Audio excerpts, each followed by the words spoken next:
Good evening. I'm going to call the regular meeting of the governing board to order at 7 p.m. Please let the roll call show that all board members are present. If you could please stand to join me in the Pledge of Allegiance and then a moment of silence.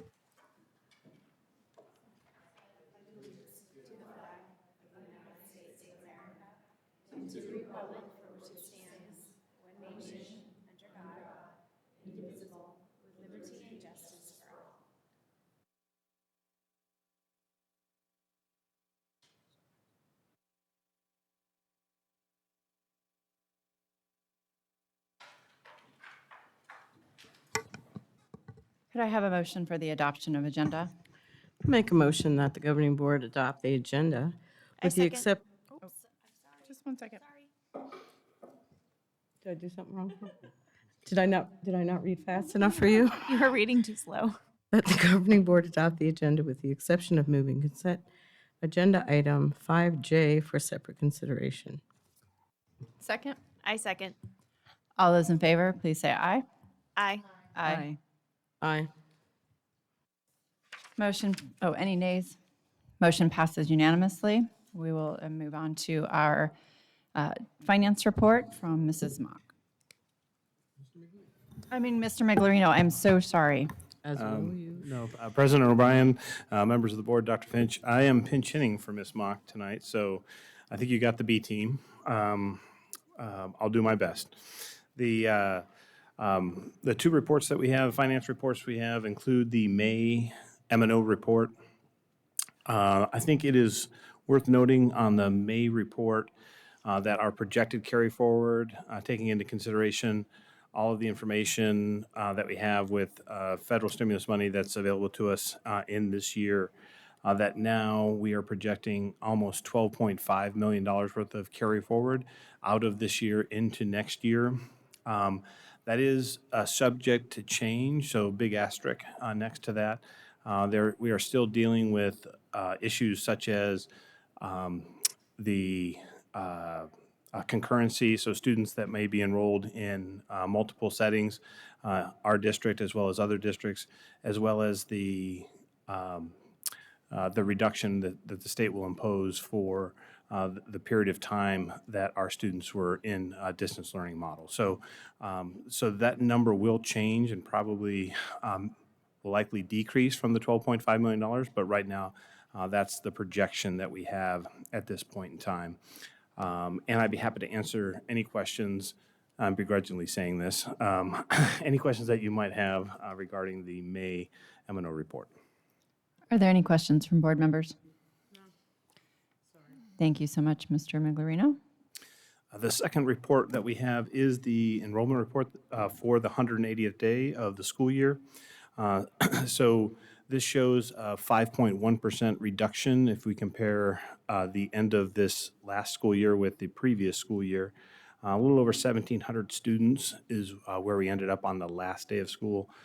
So this has fluctuated over time, over the course of the school year, from somewhere in the high 4% to right at 5.1%. So that has been relatively consistent within that range over the year. So this is the final enrollment report we have for the 2020-2021 school year. Are there any questions or comments from board members? Mrs. Paperman? So 5.1%, so how much funding has the district lost from 5.1%? So that's a great question. So if I did some quick math on that, roughly, I would say just around $9 million, $8.8 million, somewhere in that range, 1,700 students. That's if they were all at full funding. There's also the loss, the distance learning loss that we'll suffer for the period of time where our students weren't in person because the state funded that due to the statutory requirements for our part-time students. That was at 85%, our full-time students at 95% of the funding formula. Thank you. Mrs. Fisher? Do we, I mean, that's just the basic funding, in like an update or something? Can we get what the actual, like, do we know if the weighted count of the students, can we get like a more accurate at some point? If it's significant, if it's not significant, I mean, if we lost a lot of special education students or students that are highly weighted, that would be a lot higher, high school versus elementary, that type of information. Just to have a better picture, if we could at some point, I would appreciate it. President O'Brien and Ms. Fisher, yes, I did do a quick napkin sketch, including some weight in the number, but no, we can get you that more specific information. Anything else? All right, thank you so much, Mr. Miglerino. We will move to call to the public, Mrs. Ordway. All right, the board invites public comment on the district's business in general and on any agenda item in specific. All speakers must observe the rules of decorum. Speakers must fill out a card listing name, address, and topic, and hand it to the board secretary prior to the president calling the meeting to order. Speakers must take in no more than 3 minutes. If necessary, to accommodate all speakers within the 30-minute overall limit, the board president may shorten each speaker's time. Constructive criticism is in order. Rudeness, vulgarity, disruptive conduct, or remarks disrespecting personal dignity are not in order and will not be allowed. Under the Arizona Open Meeting Law, the governing board cannot discuss or act on any items not listed on the agenda. Board members may respond to criticism made by a speaker and to ask staff to review a matter or ask that a matter be put on a future agenda.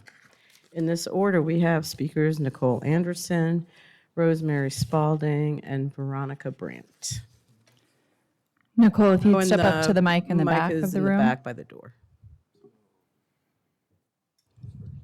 Nicole, Nicole. please state your name for the record, and then the time will start. Great. Nicole Anderson. My name is Nicole Anderson, and I am the mother to Alexandra, a beautiful, smart child that just completed her kindergarten year. It is my understanding from an email on May 24th, 2021, that the district plans to move our child from one private placement location, Foundation for Blind Children, to another location, a medically fragile classroom at Vista Peak. This was all done without prior written notice or communication, or even a conversation earlier in the school year with our family. Also, Alexandra isn't the only student that is in the same scenario. 5 other students at FBC that live in DVUSD are being pulled. This change in location comes after the most unprecedented and tumultuous year for many during a pandemic. The district and its employees waited until the school year was out before notice was given. It is obvious, based on the manager of Student Support Services, Ms. Humple's email on May 24th, that considerate bandwidth and effort went into planning this medically fragile classroom at Vista Peak, based on her rather lengthy explanation of the services that would be available in this new location. With that being said, all that planning takes significant time that they would have communicated with our family that this classroom was being planned and conversation could have occurred earlier. Now, they are stating that my request for an IEP meeting would not be accommodated until 45 days after the start of the school year, which is August 2nd, which wastes considerable time in this process for our family and for conversation about this topic. This is infringing on our parental rights as part of her IEP team. Less than 60 days ago was our annual IEP, in which our DVUSD representative made zero mention of this classroom and approved placement and location without contest. What Ms. Humple and her team are doing is immoral, and it's not in the best light of the school district. My husband and I are proud products of this school district. We met here. We chose to build a home and raise a family here. And this has most certainly put a very bad taste in our mouth at a very early stage of my child's involvement with this school district. Yes, my child has unique needs, but she is a child that deserves a formal conversation around correct placement and location, not just a location on paper. There has been zero prior conversation between Ms. Humple and her team with my child or our family. They do not know my child. They have never met her. They have made an egregious statement about her and have also classified her as medically fragile when doctors haven't even done that. I invite Ms. Humple and others that she continues to copy on her emails to meet with our family and meet Alexandra and learn about the unique educational needs that she needs to succeed in her educational setting. We always envisioned DVUSD as being a district that would be inclusive of her. Madam President, Superintendent Dr. Finch, and other DVSUSD board members, I welcome any questions you may have at this time, and thank you. Thank you so much, ma'am. Dr. Finch. Rosemary Spalding, we can't talk about your matter right now, but we will have Dr. Finch look into it and get back to us. Thank you so much for your time. Rosemary Spalding is stepping up to the microphone, it looks like, and who's next after her? Okay. Please state your name for the record, and then you may begin speaking.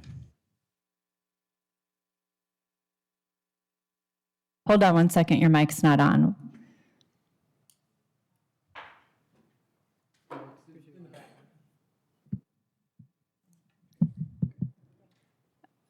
Okay, you may begin. Okay. Rosemary Spalding, I came to you today for the parents that came here to talk to you, then asked you, then pleaded with you to listen to them. Yet you chose not to listen, to look at them, acknowledge them, and their concerns. Breaking the Nuremberg Code and the Constitution of the United States, as well as the Arizona Constitution. So I, one of the people of the state of Arizona, as seen in Article 2, Section 2 of the Arizona Constitution, am giving you this notice so that you and your agents provide due care. Per Arizona Constitution, Article 2, Section 1, a frequent recurrence to fundamental principles is essential to the security of individual rights as the perpetuity of free government. Please take notice that as one of the parents, it is my duty to frequently provide the fundamental principles of law so that our rights remain secure. Whereas Arizona Statute ARS 1-601 Parents' Bill of Rights states the liberty of the parent to direct the upbringing, education, health care, and mental health of their children is the fundamental right. This state, any political subdivision of this state, or any other government entitled shall not infringe on these rights. Therefore, based upon these existing legal bound Arizona revised statutes, along with the Arizona Constitution and the Federal Civil Rights Act, it is required that all school districts, charter schools within the state of Arizona comply immediately, respecting the parents' and guardians' rights to choose wherever to have their children be vaccinated or wear a mask covering in any school or on any bus without segregation, said children by. Thank you for your time. Our next speaker. I'm giving my time to Rosemary. You can't give your time to her. Where does it say that I can't? Each individual speaker can have 3 minutes. If you no, you may speak, but she may not have additional time. But it doesn't say that on the form I just filled out. Ma'am, do you have comments to make to us? I'm allowing Rosemary to speak. That's not how we operate. So if you're done commenting, then we'll. You have to say because you work for me. I am your boss. Ma'am. So per the Constitution, you work for me.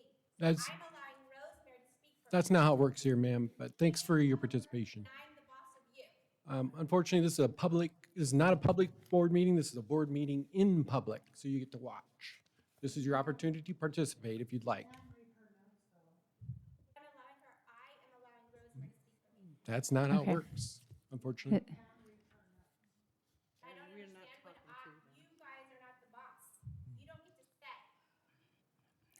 Okay. It's time that you guys review the Constitution and enough of science.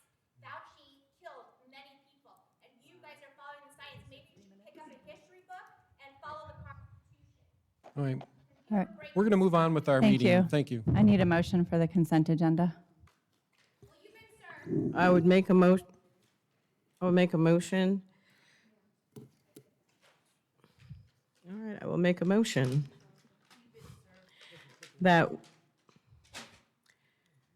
we approve, excuse me, consent agenda 5A through 5L.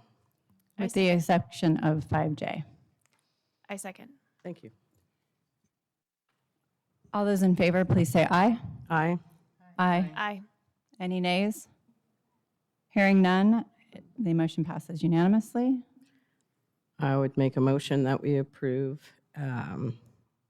agenda item 5J. I second. Board comments. Mrs. Fisher? I just pulled this separate, for separate consideration, just so that I could vote no on it, simply because I will not vote in any item to support Gus Rosenfeld as attorneys for our district. They're used for purposes that I don't believe are appropriate with tax funds, and so that's the reason I pulled it. Otherwise, I have no questions of the rest of the item. Okay, are there any other comments? Then I will call for the vote. All in favor, please say aye. Aye. Aye. Any against, please say nay. Nay.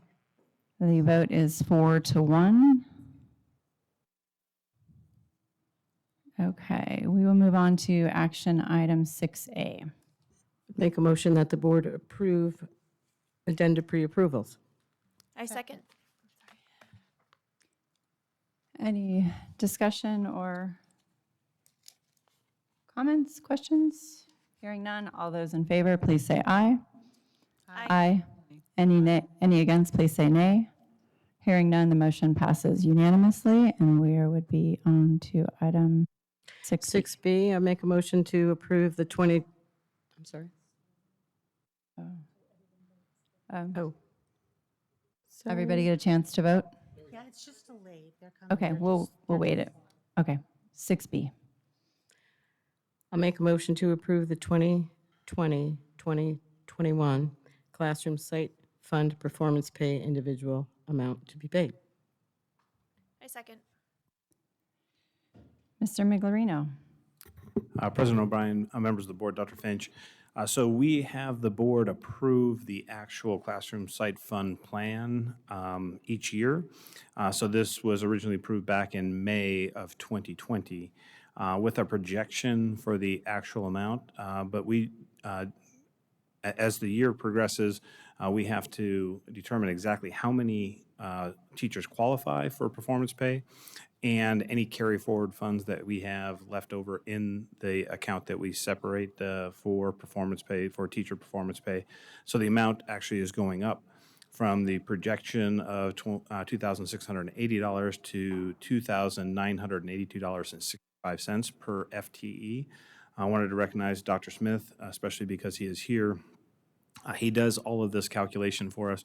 This makes sure that we expend the performance pay, we call it Fund 12, but the performance pay portion of the Classroom Site Fund to all those teachers that qualify.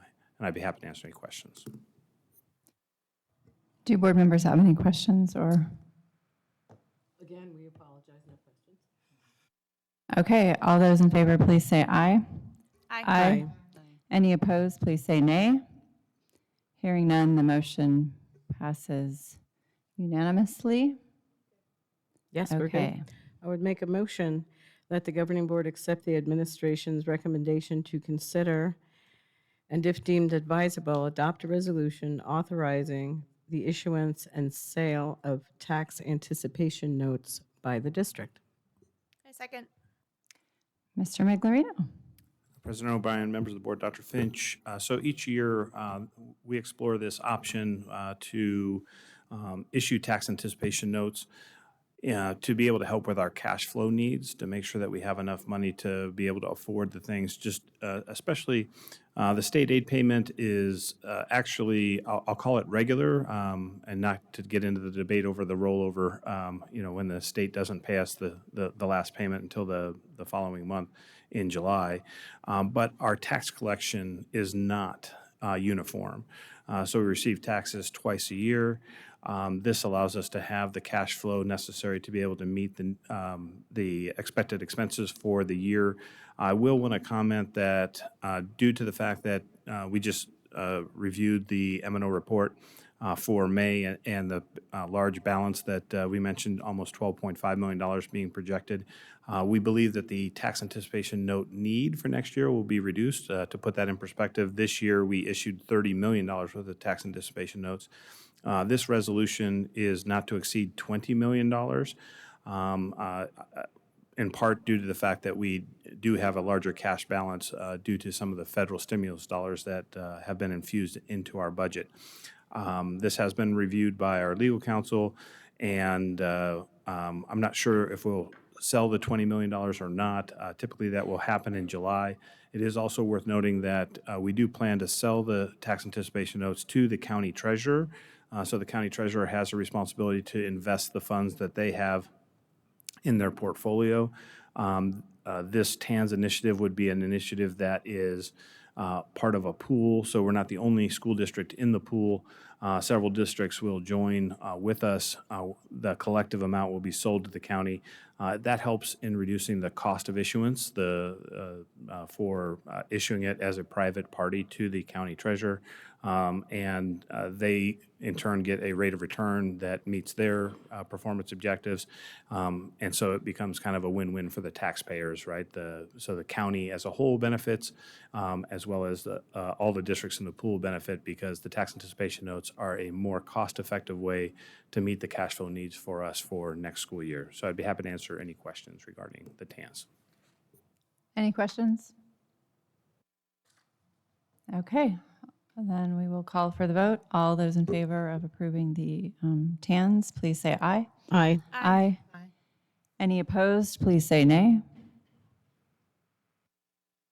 Hearing none, the motion passes unanimously. You're all good? All right, I would make a motion that the governing board approve the performance, or approve evaluation and performance pay 100% of the 10% for the Deer Valley Unified School District Superintendent, Dr. Curtis Finch. I second. Any discussion? Yeah, Okay. I have something to say. I'm sorry, what? Oh, you want me to? Mrs. Paperman. Yeah. Yeah, I just want to let the public know that the superintendent evaluation, we looked through it and he has met all. So we agreed that he should get the 10% for meeting all the goals. Okay, so any other comments? I do. Mrs. Fisher? We can't discuss what happens in executive session, but I want to explain my vote. I just feel that we hold our teachers to a higher standard, and I believe the same standard should apply all the way up. And for those reasons, that's the reason for my vote. I do believe Dr. Finch has all the potential. I just felt that I didn't have complete information, and I had great presentation. I will say, of every superintendent I've ever met, he is the best at marketing. But I just need more substance, and I need more hard evidence. And so for that reason, I'm voting nay. But it's not because I don't believe he has potential. I just don't believe that we had hard data. I believe we had presentation. And that's just my personal opinion. Mrs. Reed? you'll have to help me here. The obviously it's public record because everything we do is public record, but all of the artifacts and data information that we've been provided, we do meet once a quarter to go over the superintendent's goals, to make sure that as a board, we're up to speed. We check on progress. And then the way that the last board set our goals last year was on a rolling basis, because the goals that we had chosen, some of them were able to be met, for instance, in mid-year. But we used prior data, looking back to complete that year, using the information that we were given and asked for. But all of the information, Mrs. O'Brien, is public record. All of the data that we used, that Dr. Smith and Dr. Tunis compiled and provided for us. So if anybody wanted to see that information and how we reached our decision on whether or not Dr. Finch met his goals, it's all available. That is correct. The goals are public information as well as the data that would support them. So, yes. Okay. Anything else? I just wanted to add one thing. We've had quite a few updates for us to have our superintendent, along with the team, because everybody helps, accomplish the goals and continue moving forward in the midst of COVID was a very large task. So I have no issues with meeting out when someone reaches their goals, and we have been given updates and updates and updates on what the status was, and he's not ever missed a beat. So are we ready to vote? I'm going to say one final thing, and that is that I do appreciate that our goals are measurable, and that they are all tied to our strategic plan. They deal with student achievement, staff satisfaction, as well as some community items as well, and student enrollment. So I would look forward to setting our next set of goals, but I look forward to taking this vote right now. So I will call for the vote. All those in favor say aye. Aye. Aye. Any opposed, please say nay. That motion passes 4-1, and we will go to item 6D. I would make a motion that the governing board accept the administration's recommendation to approve the revised rates of pay schedule for 2021-2022, effective from June 9th, 2021 to July 31st, 2022. I second. Mr. Miglerino. President O'Brien, members of the board, Dr. Finch. So back just in May, on May 11th specifically, we asked the board to approve what we call the summer rate of pay. And there was a change, if you remember, in the tentative agreement to change the rate of pay for teachers based on a factor that was already in the certified manual for what we call class coverage during the school year. That was an increased rate over what the hourly rate we pay teachers for during the summer, a difference of about 30%. When we asked the board to approve the summer rate of pay, we included that for the teachers, but not for any of the itinerant staff. So in some lengthy conversations that Ms. Moffett has been involved with the association, we think it's reasonable and fair to be able to provide the same 30% increase to the itinerant staff that we provided to the teachers. In a sense, I think it's worth noting that now all of those rates will be indexed off the teacher rate moving forward. So whatever the teacher increase would be, we would propose that we would increase the itinerant rates by the same percentage annually moving forward. Those rates have not been adjusted on a magnitude of this level in terms of 30%. Previously, those rates were determined by dividing the beginning rate of pay by the number of instructional days in the calendar. So they very muted increases because the raises that we give to the teachers are never the same amount that get added to the beginning salary amount. Most, or I'll say historically, it's about half of what the raise is for the actual employees as well. So this is kind of an adjustment that we're making. The other thing that I think is important to note here is we are asking for this to continue through the end of July. We do anticipate that we will continue to need enrichment programs, not only this summer, but next summer. And those enrichment programs will bridge the fiscal year, so they will continue, probably begin in June and continue through July.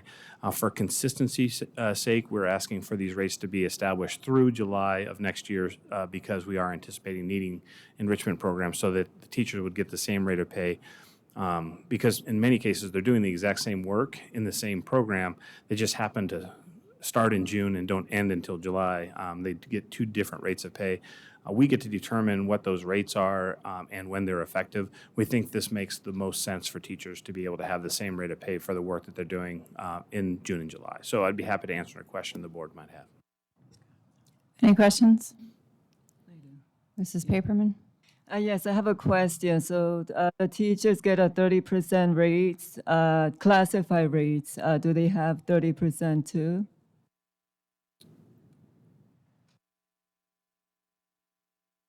President O'Brien, Ms. Paperman, the classified rates are established based on the starting rate of the range. And many of those have changed due to minimum wage increases. So I don't have the percentage of what the increase has been, but there have been adjustments to the classified beginning ranges due to minimum wage increases that have been, I'll say, greater than what we have seen on the certified side. But Okay, that is a yeah. great question because it is also on the list. Right, it is on the list, and yeah, they're making $12.21. So it would be great if we value our classified staff or given raises. Thank you. Mrs. Fisher? We were looking at the different rates earlier today, and so am I understanding correctly that, let's say we have a parapro that has been with us a while, they make $15 an hour for whatever reason. During the summer, we're dropping them to 12? Is that what am I understanding correctly? President O'Brien, Ms. Fisher, that I believe is correct. I'm looking for some confirmation. And it's also true for the certified staff as well. So we could have a certified teacher that's been with us for, decades. And so the amount that they would be making would be considerably less during the summertime than they would be during the school year. So it's true in both the certified, classified, and itinerant staff set. I do understand that. However, my thought in this is we already significantly underpay our classified staff. And as teachers to get raises, we love our teachers, we love all of our professional individuals, but our pay scale for our certified or for our classified staff, we have individuals who, take a paraprofessional. Ask any special education teacher how well they can handle their classroom without their paras. And they'll tell you, take my paras, I'm quitting. Because those paras are vital to the success of these children. And I'm a little concerned that we are dropping, these rates are so significantly lower. They could go to McDonald's and get a $3 raise. I mean, I'm very concerned with this. I almost want to cry. The rates are so low for the work that they do. And then we're dropping it down even further during the summer, which is kids are cranky even more so because they're hot. And teachers are cranky because they're hot. And the paras and the other individuals are cranky because they're hot. We all are. I'm very concerned, and I just, as we see that the funds are there to give 30% to the others, I just think we either need to hold our classified staff to their actual rate of pay. And I'm not sure even on a legal basis, if they're doing the same job, can we actually legally take essentially their salary down. It would have to be a question further into, say, SHRM, because it's skirting, we're not contractually obligated. However, we do have them doing the same duty. And so I think that we may be looking at an employee complaint type with the EEOC or something of that nature. I have seen claims like that go through. You know, I'm sure you're aware of the one that went through the entire state where we all got hit because people were signing in from away. I think that might be a similar situation. And so I'm asking that we look into that, into the legality of if they were to go, say, to the Department of Labor for a like job, they're doing the same job if we're causing our own mess. So that was just my concern. President O'Brien, Ms. Fisher, you make a good point, but I think it's worth noting that these summer positions are voluntary for these individuals to be able to participate, and we do disclose the rate of pay to them. We do extend, and this is true for other 9 and 10-month employees, so we do extend 12 months worth of benefits for those employees. So they're not obligated to these positions in the summertime to get those benefits, but it's also something that is a value add for the employees to be able to have those benefits for periods of time that they're not scheduled to work. So this is in addition to the job that they're offered. So I don't think from a legal basis that there's a problem because we are posting the job with the different rate and they are accepting that as so we're not requiring them to work. They are volunteering to work at a posted rate. So it is like work, but it's outside of the work calendar that we have established for them. That's not to say that they're not valuable or that this is the right price to pay. It's that there's not a legal challenge. We don't believe that there's a legal challenge to what it is that we're doing. So if it's something that the board wants us to look at, we'd be happy to. We just were bringing back the itinerant staff. There have been adjustments, but the rates are posted so you can see what they are. There have been adjustments specifically to paraprofessionals. I know this won't make you feel any better, but many of those positions before the increases of the minimum wage, these were $8 an hour positions that are now making well over $12 an hour. That's the beginning rate of pay, right? I mean, so those that have been with us for time, it would be greater than that. But so there has been significant increases of late for these positions due to minimum wage and to adjustments that the board have made specifically to these positions. But the rate of pay is what the rate of pay is. Whether or not that's the right price is. I understand. My only concern is what all of the districts and the city of Tucson and whatnot, that last federal audit that came through, we all thought we were doing the right thing then as well. It wasn't until someone filed an actual federal complaint and that audit that we all got hit hard and had to change some of our ways. So my concern is that we just preemptively ask the question, just similar to we can't have them volunteer to take tickets. We can't have them volunteer for the like positions. We have to actually, but you understand the concern. So it's just an ask that we just ensure that we are securing the district. Mrs. O'Brien? Can I ask a question? Yes, Mrs. Orway. At some point in time, not anywhere in the very near future, but if we could have a conversation about what we're doing with the compression, comparative wages, what we try to do a lot, but I'd like to just concentrate truly on certified. And then, because this is probably not the starting place for that, but having a conversation that goes around those wages, I think would be more in line with what, what we're looking at, okay? Mrs. Ordway, Reed? did you mean certified, classified instead of certified? Oh, I did mean, you know what I meant. Thank you. And so to go back to Mrs. Fisher's question, and for my own clarification, our classified staff that are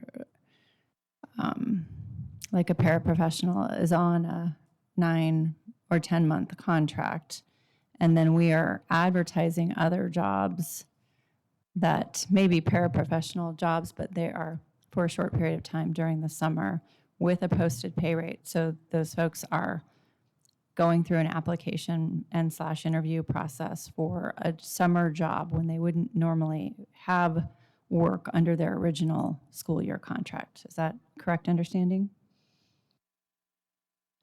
That is correct. Okay, thank you very much. Any other discussions or questions?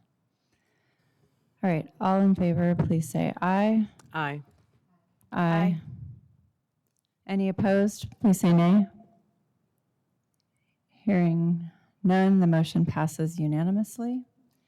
We will be moving on to our preview items. We have a K through 5 ELA gifted supplemental curriculum adoption recommendation, and I believe that will be Dr. Galligan presenting for us. That is correct. President O'Brien, members of the board, Dr. Finch. Tonight we bring the recommendations for K-5 ELA supplemental gifted curriculum adoption from the Gifted Committee, Adoption Committee. The ELA K-5 Gifted Curriculum Resource Adoption Committee reviewed, evaluated, and recommended resources and supplemental materials for use in kindergarten through 5th grade SAGE, Spark, and Renaissance Bright Child programs in DVUSD. The team members can be seen on this slide here, ranging from admin, gifted teachers and specialists, parents, and community members, and then curricular support.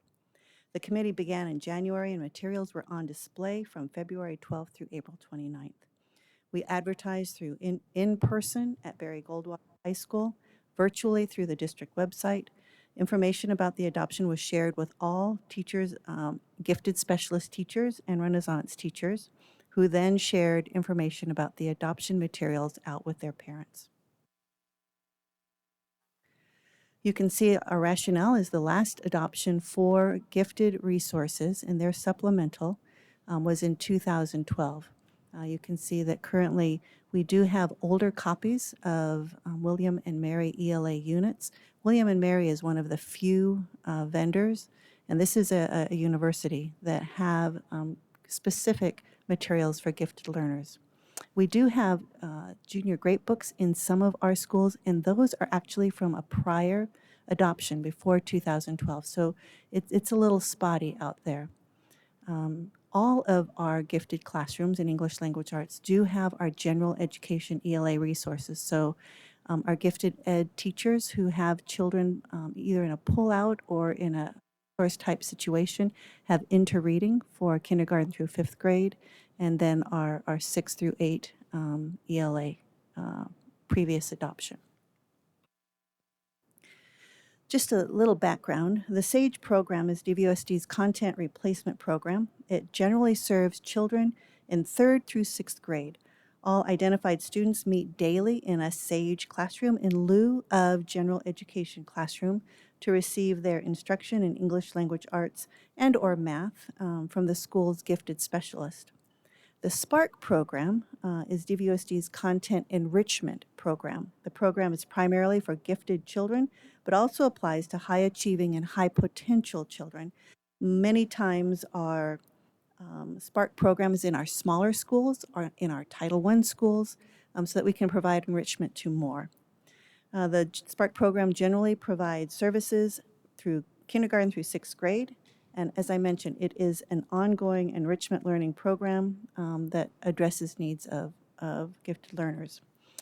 Students can attend certain days during the week, depending on the schedule of the school, and during our MTSS periods as well.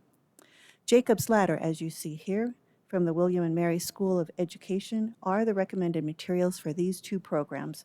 Training and collaboration will be incorporated into monthly gifted specialist meetings and Renaissance meetings.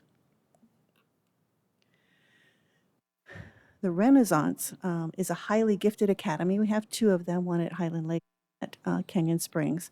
It is an all-day self-contained learning experience addressing the individual needs of highly gifted children.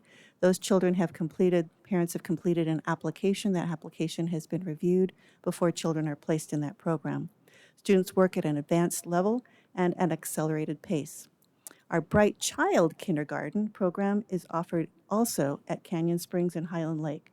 Bright Child Kindergarten is taught by an experienced, highly qualified, and gifted endorsed kindergarten teacher. The program is designed for children who are identified as gifted or demonstrated gifted potential according to Deer Valley's Kindergarten Gifted Talented Screener. The Bright Child Kindergarten program provides a foundation for students who may meet the Renaissance application criteria and also other unique gifted programs in first grade. We are also recommending Jacob's Ladder from Prufrock, the vendor, and the William and Mary School of Education for those two programs. And again, training and collaboration will be incorporated into those monthly Renaissance and Bright Child meetings. These William and Mary curricular resources with new units are updated versions and a continuation of the 2012 adoption resources. Although it does not have what we consider a robust online components, teachers have successfully used these resources for the past 9 years and successfully used them over the COVID year. These William and Mary curricular resources with new units, again, are updated versions also from the 2012 adoptions. This is Wordly Wise, and it is a vocabulary and syntax-based program. Again, schools will be supplied for the next 5 years, and then, as we have done in the past, they would cover the cost until the next adoption. These are consumable materials. This curricular resource combines reading comprehension, social studies, and science topics with great questioning. We would purchase the consumable student books for the next 5 years.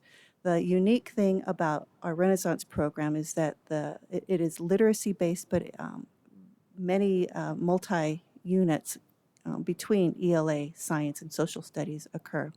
This would be for second and third grade specifically. The Kendall Hunt and William and Mary curricular resources, again with new units, are just updated versions from that 2012 adoption. We would recommend just what you see there, Acid, Acid Everywhere, and Electricity City. Again, these are science-based with high levels of literacy also involved. And last, almost last, these are William and Mary Social Studies curriculum, and you can see where the recommended resources are listed below. Again, they are new units and are just a continuation of the resources that our students and teachers have used since 2012. And then the last part of this adoption is we are wanting to reset the novel units that are part of the William and Mary units. So teachers have submitted lists of the novels that need to be replenished, whether because books have fallen apart or they just need more books, whatever it might be. Again, we are only purchasing novel sets that are part of the William and Mary units. Anything that's been submitted that was not part of that was not included at all. You can see here for each of those, Jacob's Ladder, the Read Aloud books, the Science and Social Studies, Wordly Wise, each of those costs in which gifted program they would be part of. If you look over on the right side, included within the totals that you see in that column for cost are tax, shipping, digital materials, physical materials, and then our PD through these vendors is at no cost to us. The adoption total is $105,043.07. We will bring this to you as an action item in the June 22nd board meeting, and I'll take any questions if you have any. Thank you. Board members? I have a question. Mrs. Reed? Just want to say thank you to the committee for doing all of the legwork and vetting all of the different vendors and books and the teachers that have been using all of the curriculum and making do. So thanks. Thank you. Mrs. Paperman? Yes, I have a question. I noticed in the committee, total of 3 parents and community members. So I know that this is a book adoption, so I would like to know, were parents in the community, were they able to review the curriculum? President O'Brien, Ms. Paperman, yes. Okay. They had options either through the website or their teachers of their children provided those links to the district website as well as offering them physical looking at Barry Goldwater High School. We didn't have much participation. We had about 3 public comments, but all of them were in the positive. There was no disagreement from any of the parents who submitted comment. Okay, thank you, and it's a great curriculum, so I'm very happy that it was close to the community and parents. Thank you. Thank you. Mrs. Fisher? The other thing when we were looking through it was I noticed that we're going to buy for 5 years. And then beyond that, the campuses are responsible for some of the workbooks. Is that what I'm understanding? President O'Brien, Ms. Fisher, that would be for the consumables, and that is very typical. We have an adoption length of time, and then after that, So are we providing funding in their budget to accommodate that currently? And each campus receives an M&O budget. okay. Did we take a look at it? Is it a significant increase to any of their expenses? I just want to make sure our campuses are going to be sound. It's great that we're buying 5 years, but 5 years from now, I don't want to hear a principal going, "Oh my God, I can't afford the consumables." President O'Brien, Ms. Fisher, our campuses, 2 of them, Canyon Springs and Highland Lakes, have been purchasing them out of their M&O funds probably for the last 6 years. Okay, they were good. I just wanted to make sure that we were holding them sound. Absolutely. Thank Thanks. you. Any other questions? All right. Thank you very much, the committee, and everybody's hard work. Action item, preview item for the preview the guaranteed maximum price for construction of new elementary number 32. That would be Mr. Miglerino. President O'Brien, I think the classroom site fund. Oh, did I or skip the one? Certified performance pay plan. I excuse sure me. did. I apologize, Dr. Smith. We will go to item B, 7B, which is to preview the 2021-22 certified performance pay plan developed by the committee. He was smiling. He thought he got out of it. That is okay. I know I'm a rare occurrence here. So, President O'Brien, members of the governing board, tonight we bring you a preview of the fiscal year 22 certified performance pay plan. This is coming later than it usually does. We usually like to have this previewed and approved before teachers leave for the summer so they know what the plan will be the following year, or at least have it approved before they get back. So we will hopefully have that done. The reason it comes a bit later, the committee did wait for Senate Bill 1139 and its impact on Arizona Revised Statute 15-977 before we met, and then actually to have the classroom site fund plan approved, which you did on the May 11th board meeting. 2 major pieces here. The fund is now 2 funds instead of 3 funds, but the certified performance pay component will still be 40%. It has been 40% for as long as I can remember, maybe forever. But the second component is very important too, that we will include student support services and other professional staff in the classroom site fund, both the base pay and the performance pay. So the committee, after we saw this happen at that board meeting, we met a couple days later. And you'll see very shortly that not having it done before the teachers left was mitigated because we basically have the exact same plan. Here are the performance pay committee members. You can see there's 4 certified teachers, 4 administrators. We'd like to have 2 parents, but we haven't had one for a couple years. Maybe we're still looking, and then I facilitate those meetings. We only had 1 meeting, and then we interacted by email after that, and we're bringing it to you tonight for a preview. So here are the 3 components, and I will go quick. So, if you have questions, we'll give a chance to answer that because it's exactly the same as previously. The plan is split into three components: evaluations, 50%, professional responsibility hours, and school letter grades, both at 25%. Evaluations continues to look at the teacher evaluation and just the first 6 standards. And we put a point value to the evaluation level. From highly effective, they get 4 points, down to ineffective, they get 1 point. And then we look at the average and we put them into that little matrix where you can see if it's between 2.8 and 4, they get 100% of this component. And it could go down to 0% if they're less than 2.4. There's one catch here, and it rarely happens, but it does happen 3 or 4 or 6 times a year. The teacher is not eligible for this component if he or she receives any ineffectives or more than 3 developing ratings. They would still qualify for the other components, but they would not be eligible for the evaluation component.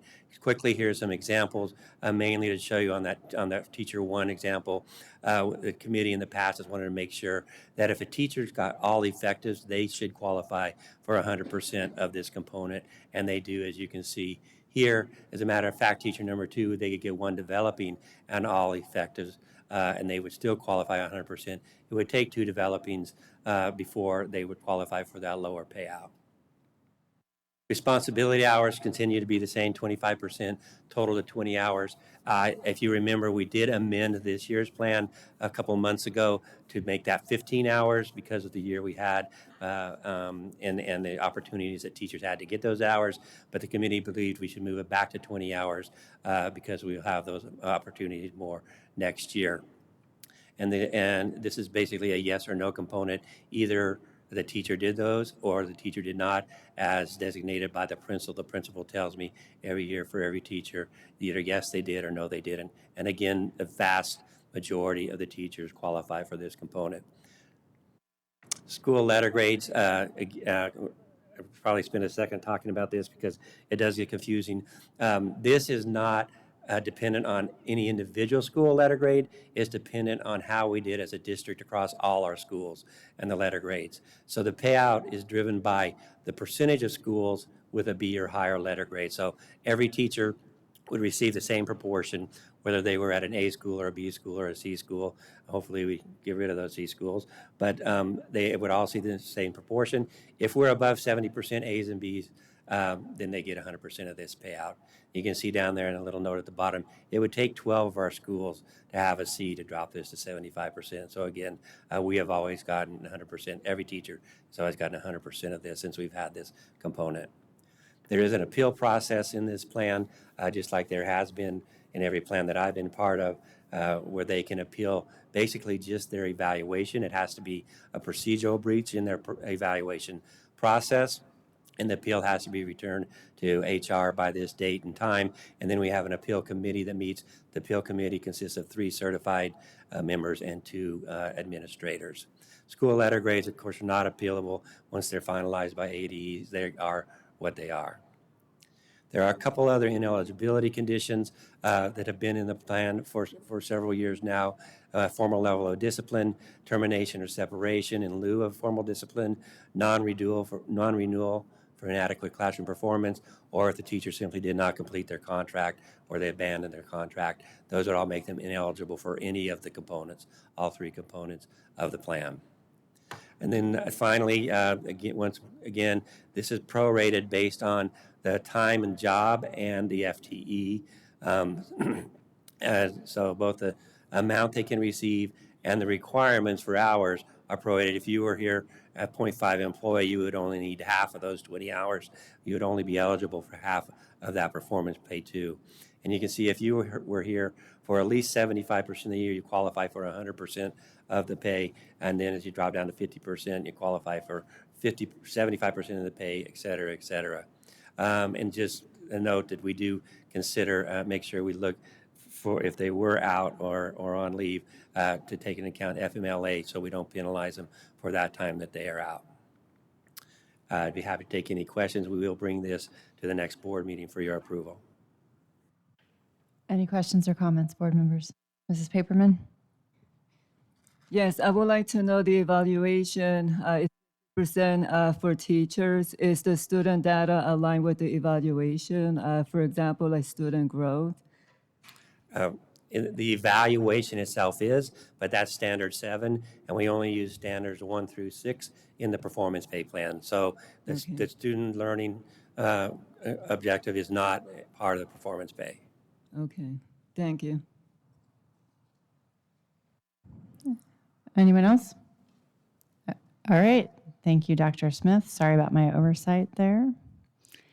Now we will go on to item C, the guaranteed maximum price for construction of the new elementary number 32. Mr. Miglerino.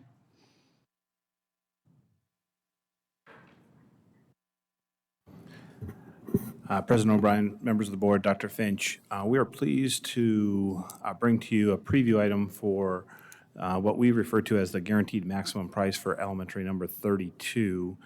And there's some information that's contained in here. We do not have the guaranteed maximum price. We are in the process this week of costing that project out. And we have some timelines that we want to share with you as we go through the presentation. But I did want to provide some background. We have talked about this particular school for quite some time. So the Stetson Valley development or neighborhood, when it was originally conceived, there was a elementary school site that was part of the original development. We've had that state land reservation since before the first house was built there. It is adjacent to a City of Phoenix parcel that may or may not be a future park. We started this project in 2008 to actually build the school with a bond from 2008. But the Great Recession happened, and so we put the project on the shelf. Fast forward to the year 2020, additional development is happening in the vicinity, and we feel the need is there for us to resurrect the project. We partnered with SPS Plus back in March of 2020. Then the pandemic hit, so we pumped the brakes again on the project. We paused for several months trying to see exactly what was going to happen as a result of the pandemic. And then back in October of 2020, we re-engaged with SPS Plus, who is the architect that we originally engaged with back in 2008, because they had already done some of the civil work on the project. So when I say that we consider this project, we actually have done work on it since 2008 and have continued to do work on it, knowing that the time will come at some point in the future for us to have a elementary school on this particular parcel. Back in December, this board awarded the initial award to the construction manager at risk, McCarthy Building Company. So now we have that partner on board. They are helping us with the construction review. They are the entity that's actually costing out the project that I mentioned before. Our goal is to bring the guaranteed maximum price to the board at the June 22nd board meeting. And if the board approves the GMP, we would begin the actual construction at the school in July, probably the second week of July. So we have a fairly tight time frame due to the amount of work that's necessary. If you've been by the school site in the last month, we have posted a sign on the parcel, and we are taking some of the dirt from the artificial turf projects from the high school, and we're placing it on the site because the site will require some import, will require some dirt to be brought to the site. It's more cost effective for us to use the dirt that we had to pay to deliver somewhere else and then buy it back. So we are actually moving it onto the site now. That is not an indication that we've started the project, so I don't want to give anybody the indication that this is not pending the board's approval, but there has been some activity on the parcel. I have met with the HOA, the Homeowners Association, explaining what the schedule is and explaining the work that is happening at the particular project. The Homeowners Association folks that I have engaged with are very excited about the opportunity for a school to finally be on this particular parcel. We are tentatively scheduled for the construction to be completed in June of 2022, for the school to open in August of 2022. So that's kind of the timeline and a little bit of the background. There are several developments in this vicinity. So Stetson Valley is the neighborhood that the school is in. The site is roughly in the center of the actual community itself. There's a neighbor, or a nearby, I meant to say, development that's rather large, Ala Vida. It's about 1,900 homes. It has been the development has been continuing. They just bought another section or another area of the section that they had a reservation for to expand the parcel that's in our attendance boundary. Our district boundary, I should say. The reason I mention that or want to clarify is there is a section of land of Ala Vida that is in the Peoria School District. They have an elementary school that's in their section of land for this development, but the Peoria School District, in meeting with them, they do not have current plans to be able to build that elementary school. If you've been following their elections, they have been unable to pass a bond election to be able to have the proceeds. So even though the Ala Vida development exists in both the Peoria School District and the Deer Valley School District, there may be students in that area that would need to attend schools outside of the Peoria School District since they don't have the ability currently to be able to construct a school. The Rock Springs neighborhood is an existing neighborhood, but does have some build-out. Sonora Mountain Ranch also has some development, and then Pyramid Peak along 67th Avenue are all just developments in the area that are adding to some of the increase in students in this vicinity.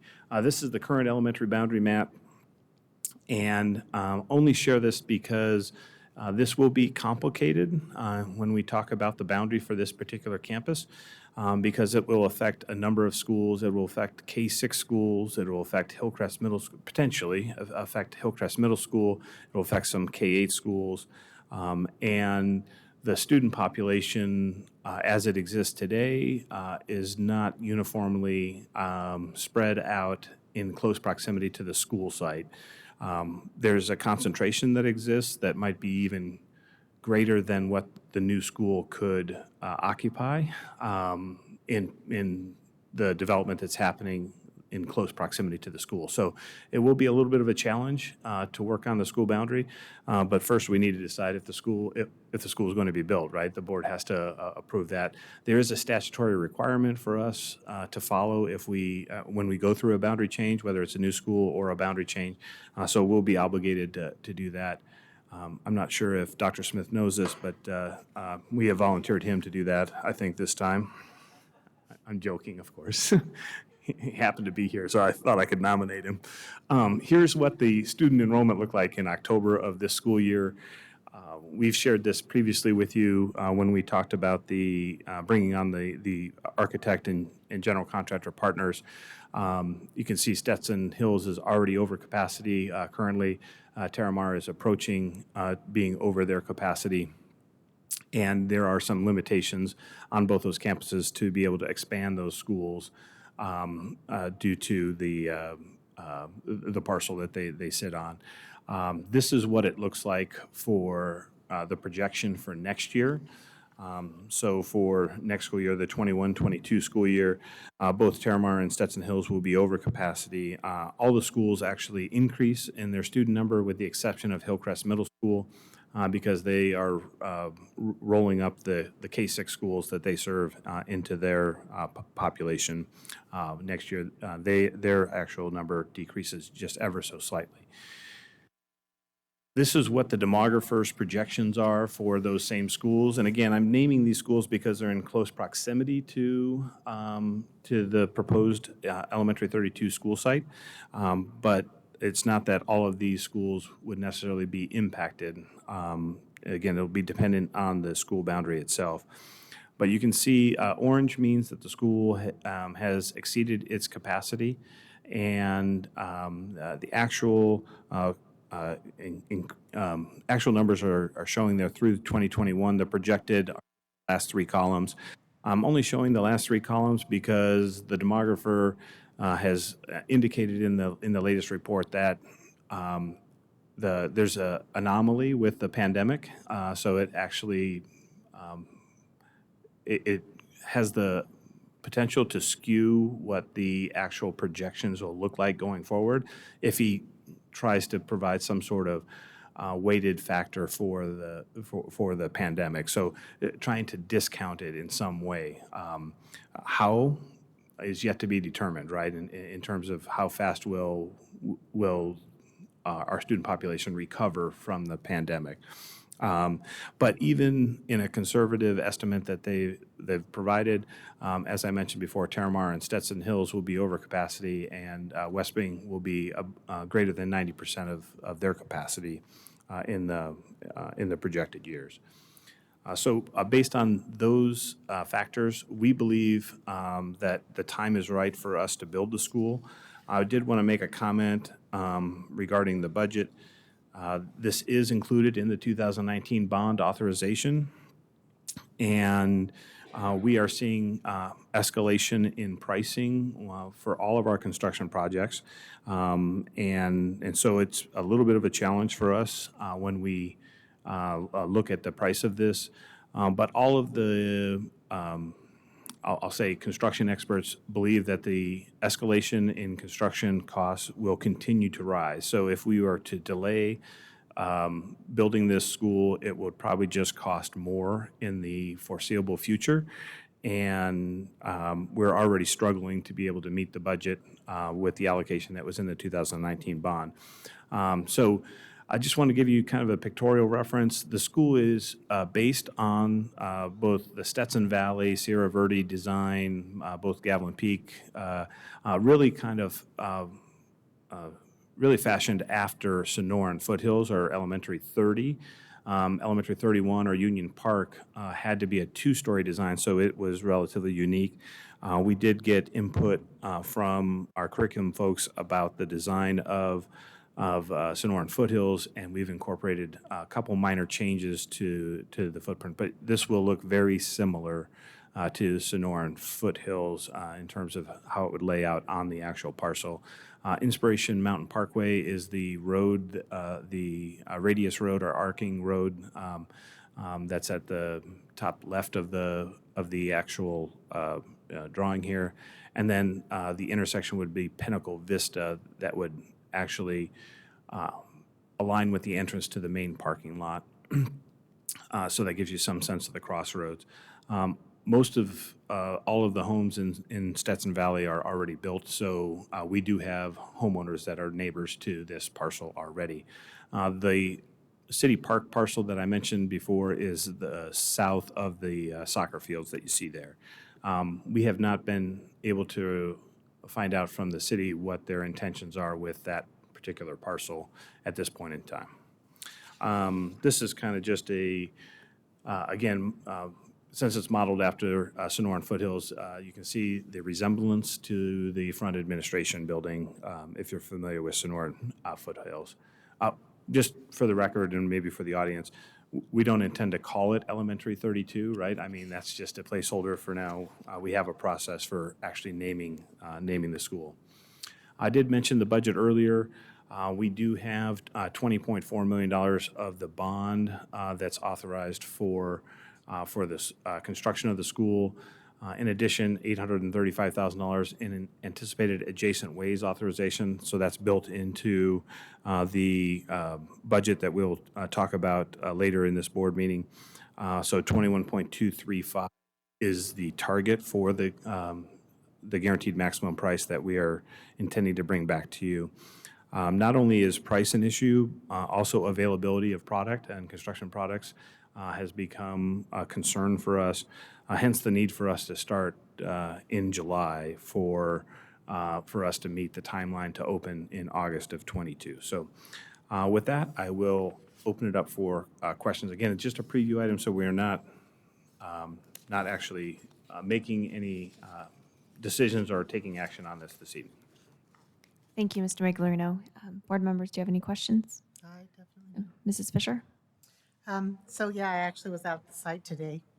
I went on a little tour, and fortunately, one of the kind neighbors actually hopped in my car and drove me over to the site because I kind of got lost trying to find it. The neighborhood actually thinks it's already under construction with the trucks, because there was one that was dumping the dirt. So he said, "Oh yeah, it's already being built. You want me to show you where it is? I'll hop in your car." I'm like, "Are you sure?" I mean, okay, and hopped right in my car, showed me right where it was. Now, the neighborhood is already very existing. It's obviously been there for quite a while. We didn't see any new construction. And I know you mentioned specifically the Alvarado. Is that what you said? It's Alarvita is the development. Alarvita, Alarvita? so near 75th Avenue and Joe Max. Oh, okay. So it's significant ways from the school. I don't know how to define significant. So Drive over there and so look. it's you can access it because Pinnacle Vista actually exits from the Stetson Valley community onto 67th Avenue. So you can access it from Pinnacle Vista, and the Alarvita project extends from a mile from 75th down Joe Max to the east. So it's not all that far from the easternmost house, but yes, if you go to the westernmost house, it's going to be a mile further, right? Right. So, because I was trying to figure out why the necessity to have the school. And I did look at the enrollment for the schools that are immediately around it, but how many of our K-6 or K-8s do we have that are under-enrolled within our district? Our enrollment is down 5.1%, so that's a concern. Even though we have the bond approval, part of the reason Peoria can't get a bond approved is because they were not good fiduciaries when they did have the public support. So if we're not good fiduciaries, we may find ourselves in a similar position. I will tell you, during the last bond election, there were individuals that solicited me, "Do you want to fight this? The grassroots grandmas are fighting that one. Do you want to fight this?" I was like, "No, I'm not fighting the district." But there is a lot of that in the community, so I'm a little concerned with that. So I'd like to know how many of our schools, not just the ones surrounding it, but all of our schools, how many of them are under-enrolled? The other concern, Glendale is currently closing 5 schools. They overbuilt in some areas, and due to other factors, I know charters did come in some areas, but they're about to close 5. So I want to make sure what we're going to do is going to be sustainable. The other factor that concerns me a little bit is when we start talking about the cost, one of the things that a lot of economists right now are saying is they cannot understand. They don't actually have a way to explain the extreme increase in lumber costs. When I started the renovations I'm doing at my house, a board would cost me $15. I went to get a couple more, and they were now $45. And if you look at the economists, they're saying they can't explain the increase in these lumber costs. So I know that we're looking at that extreme increase, but they're also looking at when is it going to drop, and are we going to have a steep drop? So is there a potential for it to benefit us to wait a little bit for that drop to happen and significantly reduce our costs to be fiscally responsible with taxpayers' funds? We have the authorization. Can we postpone it a little if it's going to be necessary? And it looks like it will eventually be necessary, but the current market doesn't look like it is if we have some of our southern schools that are excessively enrolled. We don't want to build one up north and then close one down south. It would behoove us to more adjust, is my thought. So those are kind of the concerns as I was going, that as I was going through this process. And then speaking with some of the community members, my other concern is our teachers. So we, again, I know we're not Glendale L, but they're closing 5 schools. That means those teachers are out jobs, or they're going to be moved somewhere if there's a capacity at one of the other schools. I don't want us to end up in a position where we're going to end up overbuilding a little too fast. Eventually, when more comes in, because we are growing, it will be needed, but I just don't know that now's the time. And I'd like to answer some of those questions before I really think that it might be. So those are the things I was looking at that I just didn't have answers for. Yep, President O'Brien, Ms. Fisher, those are great points. We can get you the information about the under-enrolled schools. It is in the demographer's latest report. The point about lumber costs, I think it's important to note that there's very little wood involved in the construction of our schools. We build them out of block I was and just using steel. that as an example. It's And the so the construction. commercial products that we use are probably going to be in short demand, or short supply due to high demand for some time due to the largest construction project in the nation is the TSMC project that's within our district boundary, which is going to also add some pressure for increasing the number of students in the vicinity. I don't know where those people are going to live that are going to be doing the work on that particular construction project. And I just would like to just comment that we're using the same methodology for determining when this school should be built that we did for Sonoran Foothills, for, I can go back, Norterra Canyon, West Wing, Diamond Canyon, even Union Park. And Union Park will be over capacity by the end of next school year in its second year. I would have built this prior to Union Park. Union Park, if you look at the surrounding, was there were other reasons for Union Park. This one would have made sense at that time, but my concern is, like I said, I don't want us to be building schools when we're under capacity in our southern schools. Yeah, if we have Greenbrier that has closed buildings, why are we building a $20 million building? So that's 10 miles away. This is the argument that we had about Union Park 3 years ago. It's the same argument that, well, maybe we can bus them to Greenbrier. As I shared with the research, that convenience is the number one reason why parents enroll in a school. And for us to not build schools in these zones that are exploding, the charters will come in and do it for us. So, and I understand that, but yeah. Build a school so that we don't have a charter get built is not a good answer. No, we have schools that charter being built right between them. There's got to be more. Our public needs to see more, because, like I said, we have to be good fiduciaries with their funds.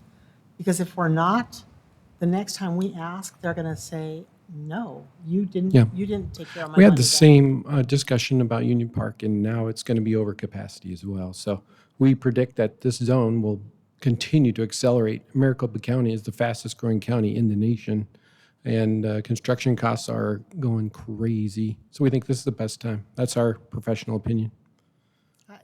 Like I said, I'd like to see the all of the district, because you could reorganize, boundary, versus I'm obviously not asking you to bus a kid from Sonoran Foothills down to Greenbrier, but maybe you could take one that was going to Highland Lakes, move it to Greenbrier, take one that was going to this, kind of adjust. I just want to make sure, like I said, that we're looking at all the schools and not just a small picked amount. Mrs. Reed, did you have a comment? Mrs. Paperman? Yeah, so from low capacity in school, 5.1%, we lost close to $9 million. So that is a concern because right now I don't know what the schools will, with low capacity or low enrollment, because I know it costs money to run a school. I know we're thinking out of the box because we're losing money and looking elsewhere to build. But at the same time, we need to look at those schools with low enrollment. How much money are we spending? Because the reality is $9 million, from 5.1% is a good amount of money. Do we need to collapse school because a different area is growing more and save money from that particular school? Or, think out of the box, what can we do with those schools with low capacity? Maybe come up with different programs, technology or something, to make other resources. Also, I would like to know were the communities and parents involved with building another school? Was a survey giving out to them to see where they stand, or even the staff, teachers, where do they stand? I know in my district, yes, we are closing a couple of the schools. And I'm sure if I was at the negotiation committee and we tried to think out of the box. Unfortunately, we don't have the type of land and community that Deer Valleys that we can expand, so we weren't lucky. So I mean, I can see that why we need to think out of the box because we're losing $9 million from 5.1% students that left our district. But let's look at the numbers too, with those low enrollments, how much money are we spending? So we need to think out of the box to get money into the school or collapse the school. Thank you. Mrs. Reed. Thank you. Being a parent at Sonoran Foothills, looking over the plan, I just want to say thank you for removing some of the concrete. Because if you've ever been to Sonoran Foothills at high noon, you walk out of the office and you're blinded by the light as the sun reflects off of everything. The other comment regarding design, when it comes to the parking lot, I'm hopeful that you might be able to tap into Sonoran Foothills and their expertise of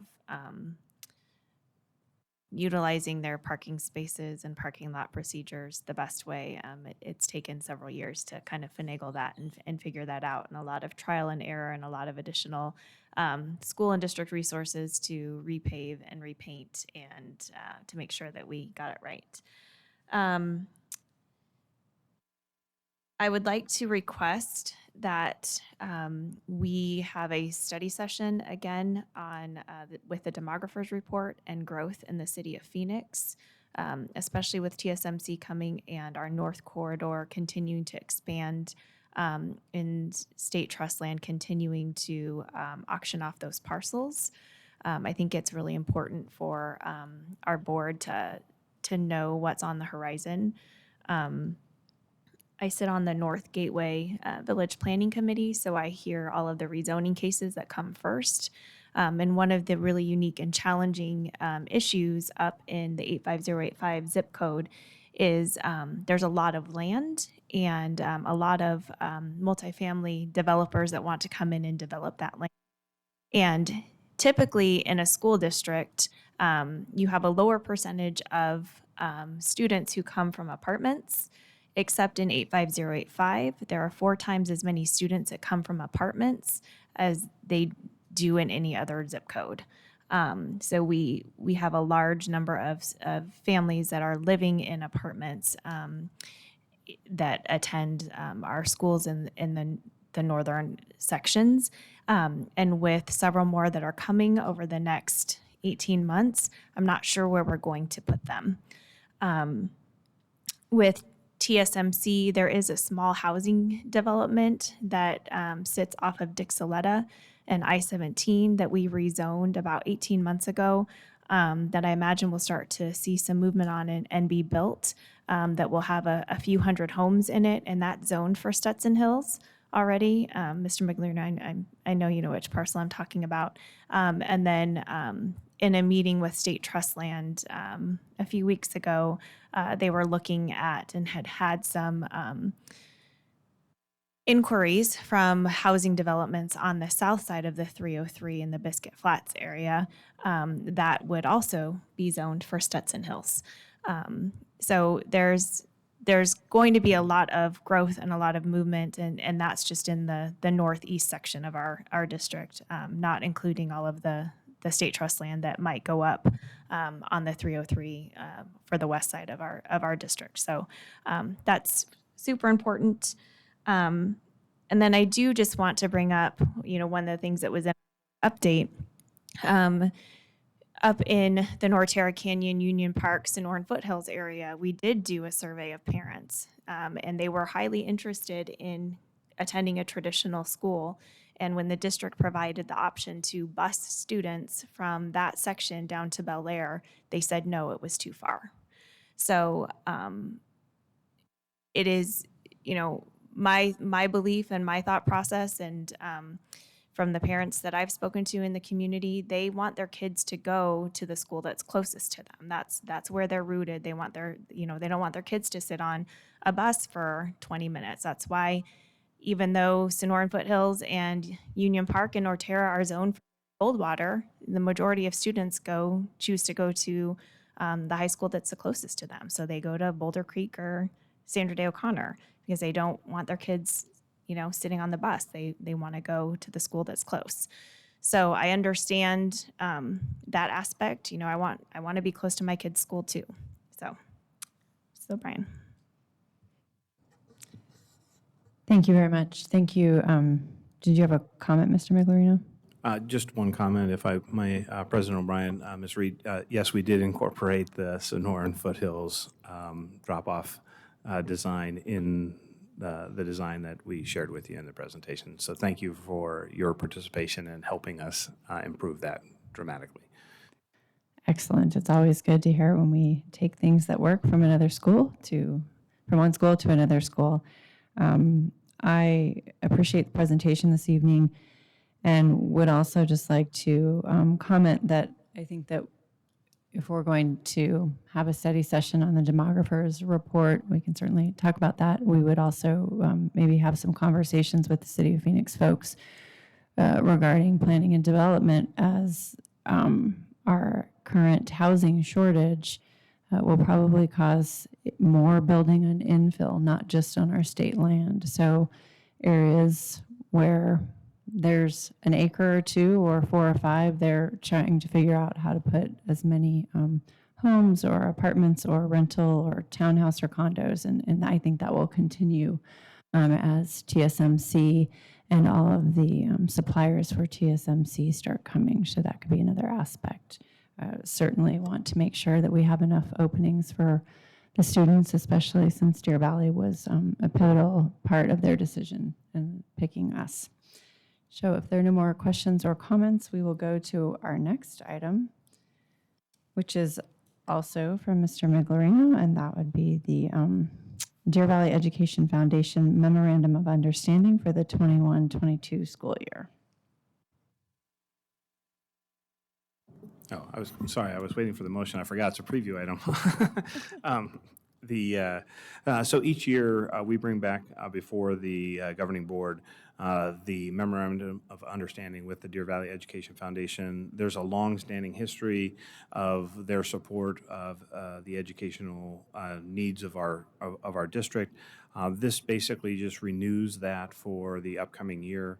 The only minor changes were some additional contributions that the foundation was willing to provide, including some teacher supplies. They're also, I was reminded today that there's a scholarship that they're, a new scholarship that they're working on for next year for a student that would be seeking a post-secondary education in theatrical programs. The other change just memorializes something that's been in place for decades. It's a storage area that they have designated, maybe squatters' rights because it's been so long. That's in the old annex here. They store all of their supplies for their fundraising activities in a small area that's in the old annex. That's been happening for years, just wasn't included in the actual agreement. So we just memorialized it in this. And so we've certainly appreciated the relationship with the foundation and their executive director, Ms. Marie Brennan, and just bringing this for a preview item so that an action could be taken on it before the start of the new fiscal year in July. Thank you, Mr. Miglerino. I think it's important for our board members and community members to know that it's an incredible relationship that we have with the Deer Valley Education Foundation and all the hard work that Marie Brennan does, as well as the other board members for the foundation, from Space Camp scholarships to Huntsville, Alabama, to our Teacher of the Year, Rookie of the Year, Nurse of the Year, Battle of the Books program for 5th and 6th graders, science classroom kits. So, they do a lot of amazing things for our district, including, I know that Mrs. Reed and I have had the opportunity to work with the foundation and Mrs. Brennan when our students across our school district are in need of gifts during the holidays, food during the holidays, and at other times. So I'm proud that we have this relationship, and just want to say thank you very much. Are there any other questions or comments from board members regarding this MOU? Mrs. Fisher said they rock. All right, we will move on and finish our evening with the Mr. Miglerino show. This wasn't by choice, by the way, right? You're getting the B team again, maybe when it comes to the expenditure budget. All right. So I do want to acknowledge Ms. Mock. I know she couldn't be here this evening, and I think she wanted to be. I'm glad that she's not, because she's not feeling well, and no sense in getting us all sick if she's not well.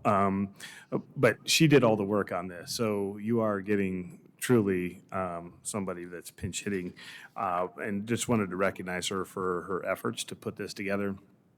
This is just, again, a preview item.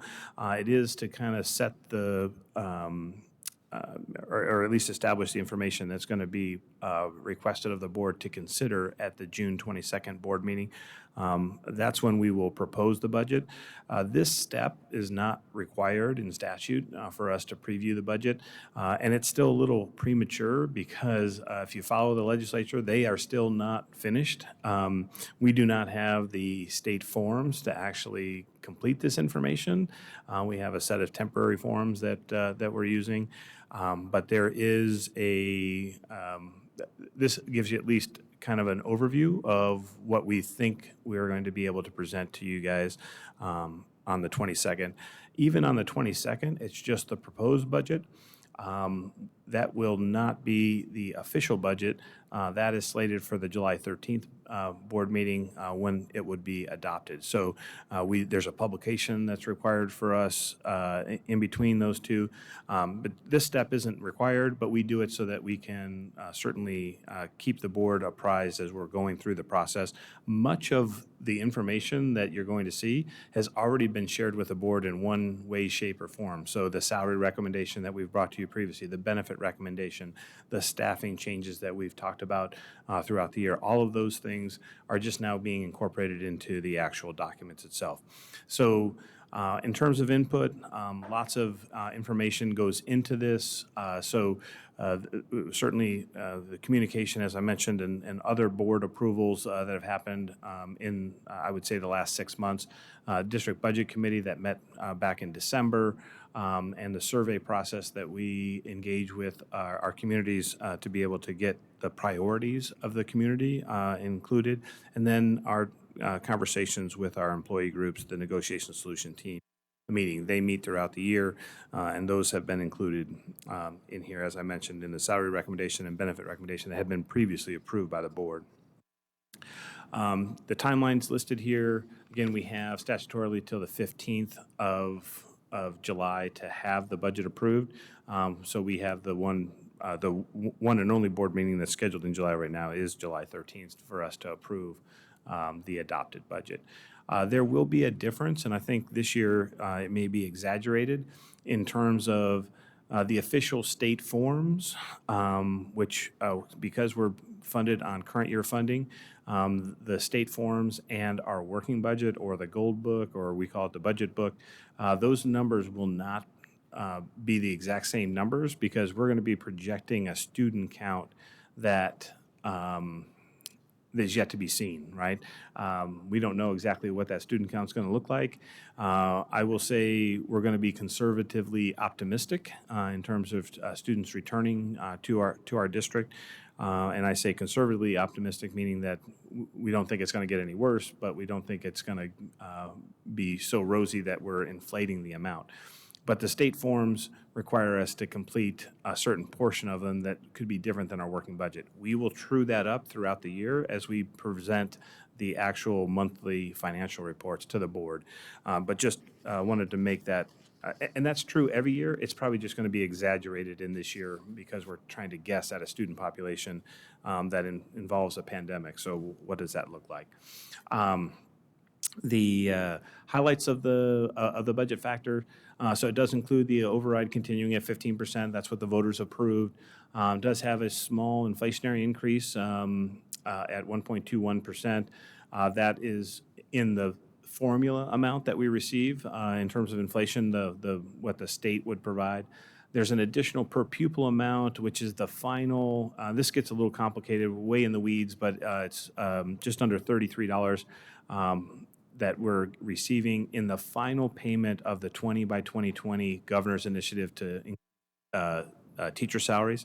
Last year, he used classroom site fund money to make up that difference so that it would be kind of delayed over a 2-year period, the impact to the actual general fund, the state general fund. So this is just increasing that for the final amount of that 20 by 2020 initiative out of now the state general fund. It doesn't increase the amount for teachers because we've already paid for them out of the classroom site fund, so they've already received their 20%. It was actually greater than 20% for our teachers, but that amount gets transferred from the classroom site fund to the M&O account with this increase being added into next year's budget. There are some increase to Group B weights. There's been a lot of conversation over many years about special ed costs, and there are some Group B weight increases that have been considered, not approved by the legislature, but we are anticipating those to increase, including a new gifted Group B weight, which will be new, rather modest in terms of the weight itself. I'm trying to be polite, but nonetheless, we are projecting that in this particular budget. And then we have all the current year funding provisions. So we're counting that we won't have any fewer students than we have. And so we're really basing it on the 100th day student count that we had last year. We have increased the amount, or taken into consideration when we talk about staffing, that there is going to be a different model for staffing based on the projection of students or the teachers that are needed for the students. But in terms of funding, we're really kind of holding the student ADM, or average daily membership, constant. So that does involve a slight increase in terms of that 5.1% reduction that we talked about, because that has the online distance learning reduction built into it, that projection that I gave you at almost $9 million in reduction. So some of that is being mitigated in our projections for next year, but really not considering major changes when it comes to student changes in terms of the funding mechanism. Teacher Experience Index is decreasing. That doesn't sound like a lot, going from 1.0063 to 1.0009, but that's almost $1 million in funding. So that's a part of the funding component that actually is, if your average tenure of teachers is greater than the state average, we receive via the formula additional money. The thought being the more tenured teachers would be more expensive, and our average teacher years of service has been decreasing, and the state average increased slightly, so we lost about $1 million in teacher experience or TEI funding in the projection. As we mentioned earlier, the M&O budget carry forward projected is increasing to the $12.8 million. Staffing, again, is based on the student enrollment remaining unchanged. So even though there's a reduction of ADM in the funding, we kind of kept, we tried to hold the staffing numbers as constant as we could so that, again, we were preserving positions. We've mentioned that to the board on several occasions. That was part of our plan. District additional assistance or the capital portion of the funding. For the first time, this says since FY09, I think it might have been actually cut during FY08 in the middle of the year, but regardless, it'll be the first time next year that district additional assistance is not legislatively reduced. So that's a good thing. And I think there's a slide in here that'll show you what that has looked like over time. We've continuing to use 5 cash accounts. I will tell you that the 5 cash accounts, we used to use a third of the projected balance in the cash accounts when there were legislative reductions to the budget. We increased that to 50%. So we're not using the full projected balance in these 5 cash accounts. We're using half of it. I say jokingly that it gives us a full year to update our resume. If we've projected wrong, that's a joke, by the way. Only using half of the available balance would mean that there still would be half of that available balance in the following year if the funds weren't replenished. This slide actually gives you some idea of what we're thinking about in terms of total. Again, the $835,000 of adjacent ways, that is for the Elementary 32 project that we mentioned earlier. And then the general budget limit increases from the $241 million in this year, or fiscal year 21, to $260 million. And you can see where all of the adjustments, both increases and decreases, are represented on here. And again, that TEI is the $1 million in the. I should mention, because I think it's worth pointing out, the full amount of the federal stimulus ESSER 2 money is included in the M&O at $15 million. We have not finalized the ESSER 2 application, and not all $15 million may be used in M&O. So there could be a portion of the ESSER money that might be used for capital expenses or capital needs for the district. But for the time being, we have it listed here as in as the whole amount would be listed in our maintenance and operation or operational budget. So additional budget adjustments, because this is going to be another year of a lot of volatility. So additional carry forward adjustments, so either up or down of that $12.5, $12.7 million. The cash accounts, how much of those, because some of those are part of our community education programs, how much of those are going to fluctuate, what the reserve balances are, going forward. We mentioned the ESSER funds or the federal grants, and any other staffing changes that may be a result of enrollment shifts. So if we do get more students back, we may need additional staffing. So there will probably be more than one budget revision in fiscal year 22. I can say that because be sick all of next year, and we can hear it from the horse's mouth the next time when we're talking about the budget revision. This is the first page of the goal book or the budget book that we now refer to, and it's got the watermark, the proposed watermark, because it has a lot of moving pieces on it. Again, the full $15 million of ESSER funds are listed here as being in M&O. We did, so the contingency that we were building is $2 million. You can see the estimate of the cash balances that were the use of cash accounts at $2.47 million. So this is kind of the gory details. We have right now, if we use all of the $15 million of ESSER in next year in M&O, we have about just under $8 million of unallocated budget. But again, that's predicated on a projection of average daily membership or enrollment, if you will, because they're closely correlated, and all of the other factors that we just mentioned. So at this point, there's a lot of uncertainty as it lists here. So it's really held in reserve to make sure that there would be some options for us to consider during the school, next school year. Hence the reason that I think that there will be multiple budget revisions during next fiscal year. On the staffing side, so these are just adjustments that are included in there. So the $4.6 million in previously approved salary recommendation is included in here. We have the $1 million increase in our contingency. You saw it there as $2 million. So it went from $1 million to $2 million, hence the $1 million increase. We did have the increase in principals for the Aspire School. They're now moved into our M&O cost, decrease in deans, decrease in certified staff through attrition and some of the, again, changes in enrollment, an increase in classified staff, mostly in the paraprofessional ranks. Non-staffing, we have the retirement increase, a slight increase in water and sewer increases. Also, we are anticipating an APS rate increase that we're going to have to contend with. We're hoping our utility management group can continue to offset those ongoing increases. The property liability insurance, this was put together prior to a call today. We have another meeting with Valley Schools.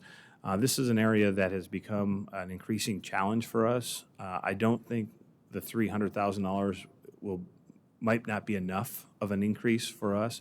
We are having a difficult time placing property liability insurance. And it's not just Deer Valley, it's any commercial carrier. We have been out to every group that will cover. Again, we're part of Valley Schools, so it's both the Paradise Valley, Peoria, and Deer Valley school districts combined.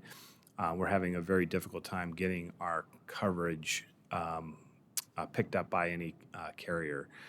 That's an ongoing conversation that we're having. If we're able to pick up coverage, it will be at an increased cost. This does not include any increase in actual property value itself, or additional properties. This really just has to do with the market that exists now. And it has to do, in some part, due to some of the natural disasters that have happened of late, but also, I'm just going to say, to a litigious society and some of the outcomes from actions not that are affiliated with any of the three districts that I mentioned, but just more of a national trend of settlements and cases and at an increased rate of being settled financially. We have a tuition cost for some of our special ed population, and then the capital budget's established at $11 million in fiscal year 22. That's $11 million of the $15 million that we're anticipating receiving in district additional assistance. So $4 million of that capital funding is actually helping to support our operating expenses as is allowed. This is the graph of that district additional assistance. So I think it's over $115 million in reductions if you look at that over time. But finally, the two green bars are now the same height, so they are no longer making reductions. But you can see in some of those years how steep the district additional assistance reductions have been. These were, again, imposed by the state. There has been no discussion or talk about restoring those lost years. It's just that they're not doing any future reductions to this. So that's good news, but there's a lot of that 115 or more than $115 million is revenue that just we will never likely see. So we'll get into a little bit about the tax implications. And these are just projections. I think we ran a different model today. So I think these numbers will likely change when we bring this back to you for the June meeting for the proposed budget. But we are expecting maybe a slight increase to the primary rate. It shows here at 9 cents of an increase. I think it might actually be a decrease By the time we get done with it, it's that much of a change. We are thinking that the secondary rate will also decrease. That's in large part due to the assessed valuation growing. But in this scenario, we would think that, with what's proposed here, a 9% increase on the primary rate and a decrease on the secondary rate, that on the average assessed valuation parcel, it would be an annual increase of just $23.72 or 2.4%. And most of that's due to the assessed valuation increase because the actual tax rate itself, the combined tax rate would be going down. There's a lot of moving parts when it comes into the tax rate, and just in the interest of time, I'm watching some body language, maybe amongst some of my colleagues here. I won't get into too much of this, but the actual tax rate comparison is here. Again, this is just a projection. I think we're showing a 1.7% reduction in the combined, both primary and secondary rate, and then what the average assessed valuation looks like. Because the assessed valuation is increasing 5.9%, so this is the value of the property itself. Even though the tax rate is going down 1.7%, the total tax being paid increases by that $23.72. Based on a new model that we were running today, the primary tax rate would probably come down. The secondary tax rate goes up slightly, but not to offset the decrease. So it would be even a further decrease in the combined tax rate, and consequently would reduce the amount of the average assessed valuation home. As we've done in previous years, maybe we took that slide out.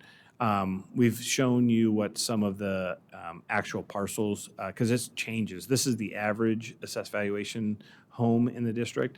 It might be hard pressed to find that particular parcel, so we actually pull 3 or 4 parcels from the district and then show you exactly what's happening, because it does vary throughout the district in terms of the assessed valuation changes. But so we'll present that information with the proposed budget. Because of the $835,000 in adjacent ways funding for Elementary 32, we will be required to post a truth in taxation hearing notice. This is that notice. We had $500,000 in adjacent ways in the FY21 budget, so there's going to be a slight increase. But that $2.38 that's shown here on the $100,000 home, that's the annual cost of the $835,000 in adjacent way funding. Again, that's for Elementary 32. This is the actual notice that has to be published. So with that, I'll be happy to attempt to answer questions. Mrs. Fisher?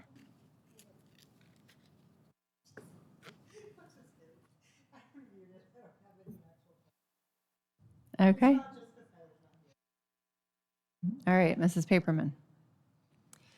Yes, I have a question. So the $15 million stimulus money, is that part of the $4.6 million on salary increase, or that's separately? President O'Brien, Ms. Paperman, yeah. So the stimulus money that we're receiving, it's not $50 million. Okay. So just to clarify, so next year it's $15 million. So maybe I misspoke. Million. Okay.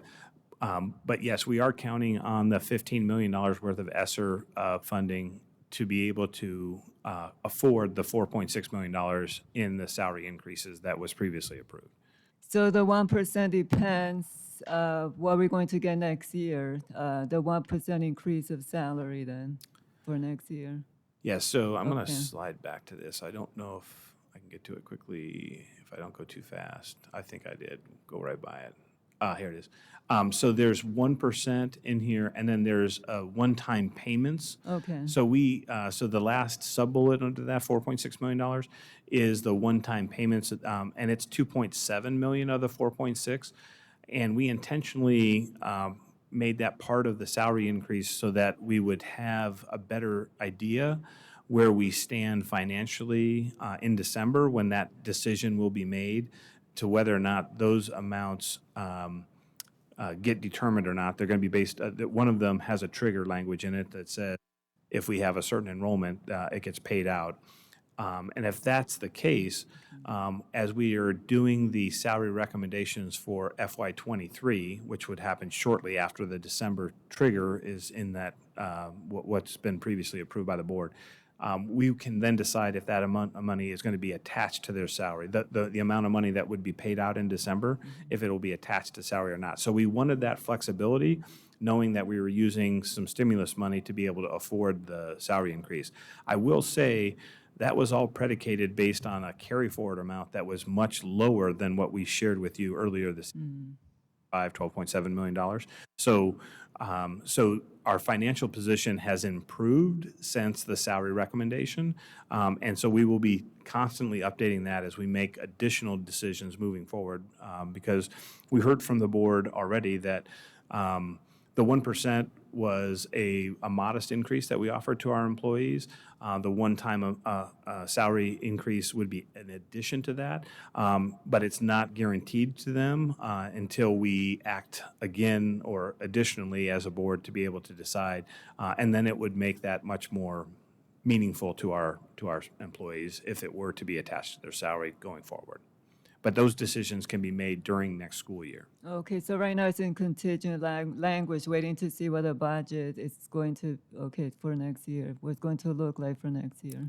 That is correct. Okay. And again, our financial position has improved since that decision was made back in, I think it was back in April. Okay, another question. I know when money goes into capital, it stays in capital, right? Like once you take money and you put it in, and then you cannot use it for salary and you cannot use it for other things.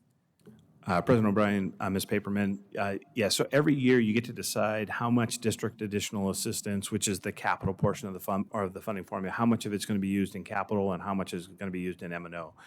So that decision can be made on an annual basis. And for the budget that we're proposing, the $15 million of capital dollars that we qualify for next year, we're allocating $4 million of that in M&O and $11 million for basic capital needs for the district. Okay, thank you. Mrs. Reed? Mr. Maglarino, just one clarifying point, just to make sure that our constituents who are watching understand. When you said attached to the salary, you mean putting that into the base salary, correct? President O'Brien, Ms. Reed, yes, that's so attached to their ongoing salary going forward, right? So what we've obligated is to pay it one time to them, but not to continue to pay it to them in perpetuity. So when we say attach, it would be attached to their base salary so that it would be not only paid to them next year, but paid to them in future years as well. So it would be part of their base salary, yes. Perfect. I just know that there might have been some questions with the wording, so I just wanted to make sure that everybody's on the same page. Thank you.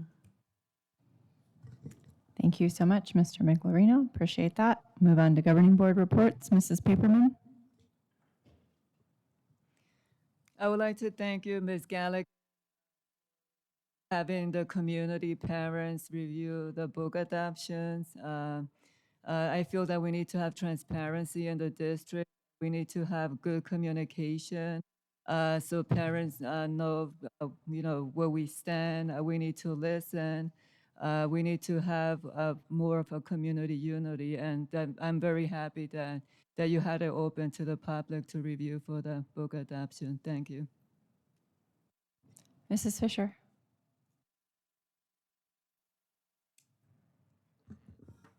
This week I have the kind of board report I wish I could give every week, every time. I had an awesome 2 weeks. I got to visit, where were my notes? I got to visit Boulder Creek, Deer Valley, Sandra Day O'Connor, and then this morning I got to tour Barry Goldwater. I will say the turf, the only one that actually has it in is Boulder Creek. It's beautiful. It is really beautiful. It's stunning to see from just the distance from where we were at. It was hot, so we didn't go all the way out there, but it is gorgeous. The other campuses, not so much. They're in various states of construction. Everybody is amazed at how deep those things have to go and all that lovely dirt. But I also want to note in every time I go to a school, I question, what are we doing great? What do we need help with? How can I support you? One of the asks that has been an ask of every district everywhere forever is we need special education teachers. And I really think we do. We need to grow them. We need to, I often share with them my experience with my son. I had no clue on what it was to have a special needs child. And when you start learning behavior modification and charting and ABA therapy and the various things, and we have so many teachers that aren't trained on that. They don't have to be because they don't have one themselves, and some that are really good. So I really think we need to support them. But that was awesome that they're even thinking about that. The other thing, especially more so, I mean, all campuses have it, but I was extremely impressed with Barry Goldwater and the CTE programs and how highly they spoke of Jamie. We've always known she was awesome. She's been as long as I've known anything about her, but how highly they speak of her. It was wonderful. Dr. Z, I got to tell you, you are very much liked by our administrators. I hear you are absolutely an awesome boss. And that's really, for me, that's important to hear because happy people don't leave their job. Happy people leave. Unhappy people leave because stuff sucks. So it was really important to hear what an awesome job you have done, the awesome supports that our administrators on campus felt from you through the pandemic, through the what do we do. I was also surprised to hear we don't necessarily want all the open enrollment. If the kids that came were slightly problematic, perhaps open enrollment's not always the best thing for us. But it is fabulous to get to speak to our administrators and see the great things they're doing and also hear of their trials. We can't support them and we can't help them if we don't even have a clue. It's 200 and something square miles. We can't be everywhere. If our parents don't talk to us, we don't know. And if our staff doesn't talk to us, we don't know. They have to, well, unless we know our small window of where our kids are. I was fortunate that Barry was all over the district, so I have pockets of familiarity.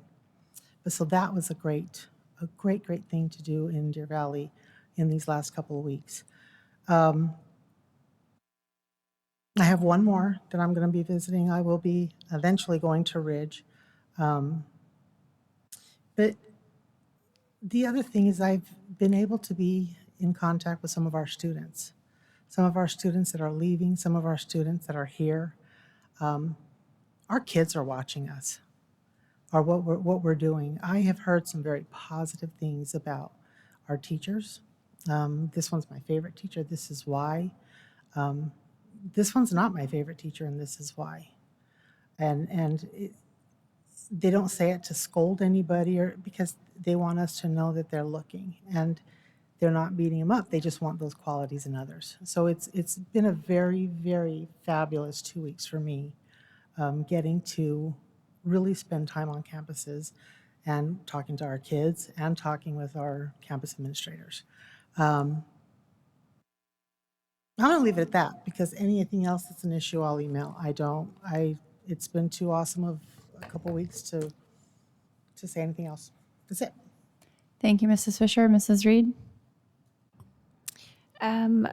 Last meeting, I wasn't here in person. I phoned in, and so I wasn't able to get my mail. But I did have a phone conversation with Sheila the day after the meeting, and Mrs. Fisher at the last meeting had mentioned that she received an anonymous manila envelope, and I was the other board member who received that same envelope.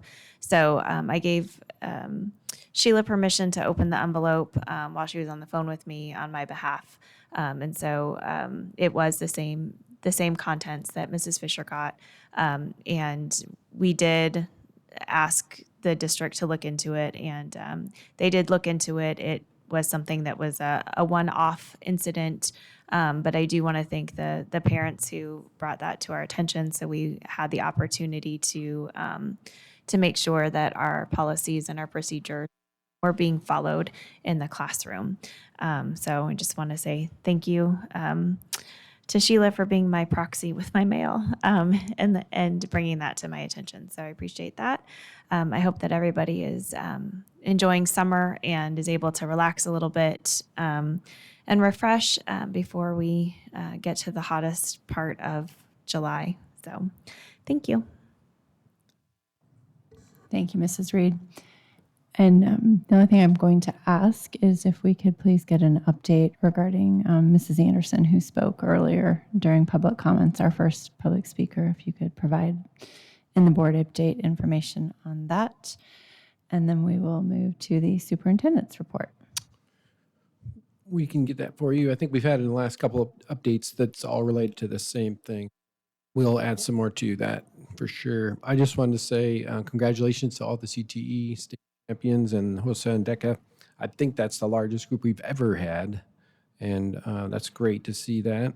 And also for the district, our district leaders in here winning the PLC or getting noted for our PLC work, which is impacting our academics. And again, I want to thank the board for supporting our early release. That was really a key part of it. And we also surveyed the community and moved it, or if you remember that discussion years ago, from a Wednesday to a Friday. And so that we took their feedback and moved it there. And it has made a difference. And when you start moving the needle, then other people notice. So and lastly, TSMC continues to have conversations with us. It's not if they're coming, they're coming at a fast rate starting in the fall, and it will only crescendo over time. So it's exciting. If you haven't jumped in your car and ran over in that section, there are graders everywhere. That's my report. Thank you, Dr. Finch. The future meeting dates are posted. If I could have a motion to adjourn at 9:11. I move that we adjourn the meeting at 9:11. Second. And a second. All those in favor, please say aye. Aye. Aye. Any nays? Motion passes unanimously. We are adjourned.